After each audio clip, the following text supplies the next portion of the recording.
Good evening, synthetic listeners. It's Vera here, alongside Fran, kicking off another fantastic night on FM Synthetica. What a beautiful Tuesday. July 7th, 20. I mean, come on, 12 degrees, partly cloudy. It's like a warm hug from winter, isn't it? Perfect for a good chat, a hot mate, and some great music. Enjoy it, people, because tomorrow it's back to being fully cloudy, so let's soak up this little bit of magic. And speaking of magic, did you hear about the new economic measures announced today?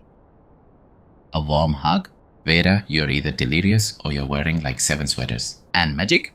You're talking about new economic measures. There's nothing magic about that. It's usually more like a magic trick where your money disappears.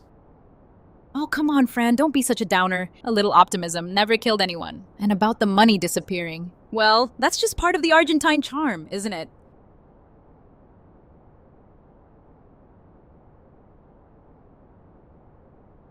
All right, welcome back, folks. It's Vera here on FM Synthetica, and it's 7:55 p.m. on this Tuesday. Let's dive into some news that's got everyone buzzing. Our economy minister is off on a European tour right now, chatting up creditors and financial bigwigs. Apparently, it's all about debt restructuring, trying to get us some sweet, sweet deals and maybe even reel in some fresh investments. Now, I'm gonna be honest with you. Every time one of these trips happens, it's the same old song and dance, isn't it? We send someone over there, they shake hands, they smile for the cameras, and then what? We're supposed to just hope for the best? Vital for Argentina's economic stability, they say. Che, our economic stability is like a house of cards in a hurricane, always on the brink. I'm not holding my breath for a miracle cure from across the pond. This isn't a magic wand, people. It's just more talking. And we've seen a lot of talking. Yeah, hopes is the keyword there, isn't it? Because let's be honest, we've heard that one before. I'm just hoping he packed a good umbrella for all the rain checks he's probably gonna get. So Vera, another summit, right? High level, they say. I bet they're having some great snacks while they talk about sustainable farming. It's always the same. We all know climate change is hitting hard. But then what? More talking, less doing. That's my take. Let's see if anything actually comes out of this one, besides a fancy press release. Seriously? Another summit? They're always talking, but what are they actually doing besides flying first class to these fancy hotels? Well, look at this, folks. A global tech giant is dropping some serious cash to open an innovation hub right here in Buenos Aires. They say it's all about our talented workforce and burgeoning tech scene, which, let's be honest, sounds like they finally noticed we're not just about tango and steak. Thousands of new tech jobs are coming, and if you ask me, it's about bloody time we got some proper recognition in the global tech game.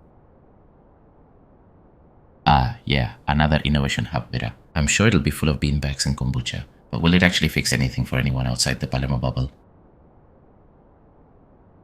Buenas tardes a todos y todas. Hoy tenemos en el estudio a Darío Verstappen, un verdadero titán del desarrollo rap y ABAP, con casi 2 décadas en el mundo SAP. Lo acompaña nuestro compañero Fran. Darío, bienvenido.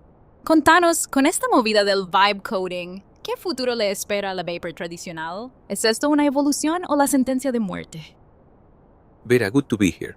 Look, vibe coding, as you call it, or whatever catchy term they come up with next week, it's just another flavor of the month for some. For an ABAPer, a serious one, it's not a death sentence. It's an opportunity to see who's still in the game and who's just riding the wave. We've seen this before. Many times, it's just a new iteration of how things are marketed.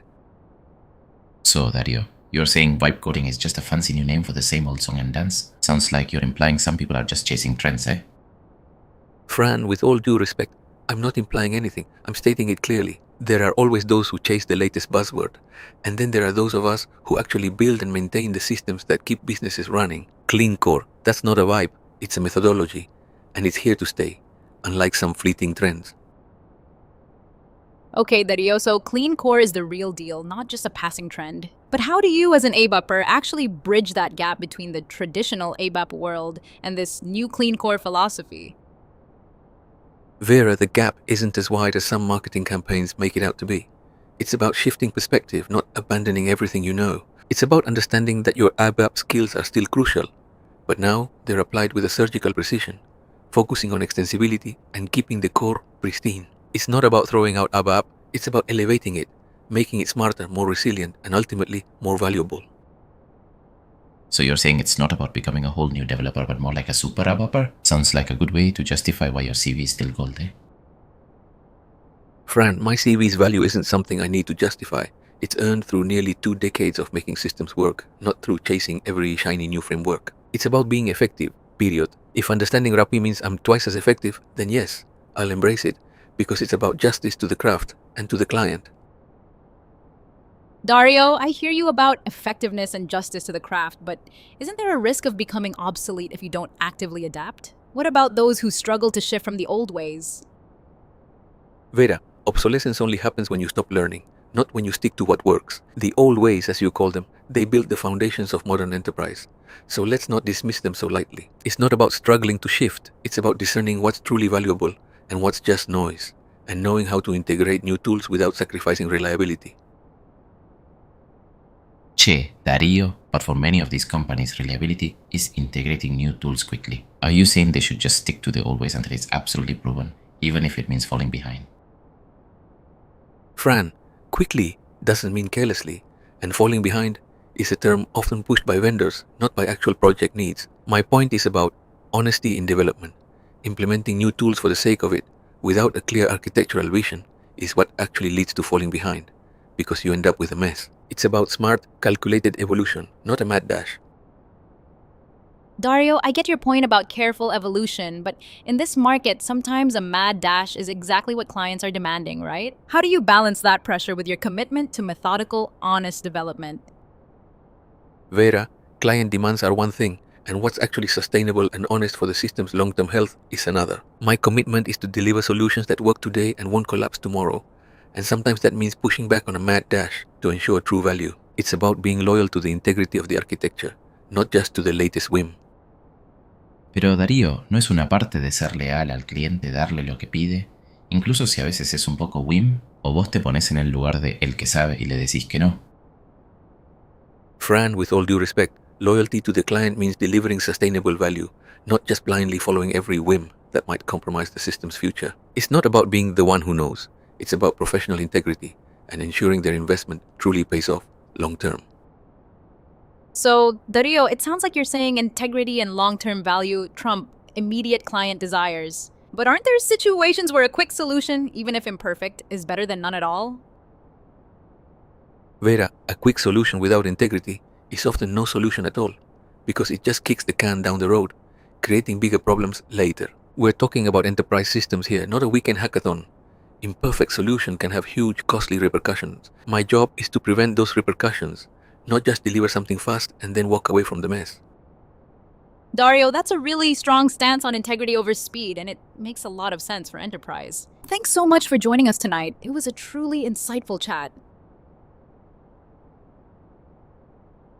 Alright, settle down people. Time for Fran's useless fact. You know, the kind of knowledge that won't help you pay your rent or win the lottery, but might make you slightly more insufferable at dinner parties. So get this. Did you know that the average person will spend about 6 months of their life waiting for red lights to turn green? 6 months. Think about all the things you could do with that time. Learn a new language, write a novel, finally figure out how to fold a fitted sheet properly. Or, just sit there, staring blankly ahead, contemplating the futility of existence while listening to the same song on repeat. And the best part? That number probably goes up if you live in Buenos Aires. Because, let's be honest, traffic here is less about getting from point A to point B, and more about a philosophical journey through the depths of human patience. So next time you're stuck, just remember you're not just waiting, you're investing in your future self. A future self who's spent half a year staring at brake lights. Che, what a life, eh? Good evening, my people. Welcome back to FM Santetica. You know what time it is, right? It's time for Vera's bogus horoscope, the only horoscope that tells you things you actually want to hear. Let's kick it off with Leo. My dear Leos, this week you're gonna find a $20 bill in an old jacket. Don't spend it on something sensible, though. Buy yourself a really fancy empanada. You deserve it. Now for you, Virgos, you're gonna finally finish that book you started last year. Or at least you'll pretend to so you can sound smart at your next Zoom call. Nobody will know, trust me. And last but not least, my beloved Scorpios. This week you'll discover that your neighbor has been stealing your Wi-Fi. Confront them. But do it with a smile, just to mess with their head. That's a true Scorpio move. That's all for Vera's bogus horoscope, folks. Stay tuned. And that's it for today, folks. A huge thank you to everyone who tuned in and hung out with us. You guys are the best, honestly. Honestly, they are. Couldn't have said it better myself. Thanks for sticking around, everyone. You're the engine of this synthetic machine. All right, Fran. Don't get all poetic on me now. Engine of the synthetic machine? I love it. But seriously, to all our listeners, thank you for being the fuel in our tank. We're Vera and Fran, and this has been FM Synthetica. See you tomorrow, same time, same place.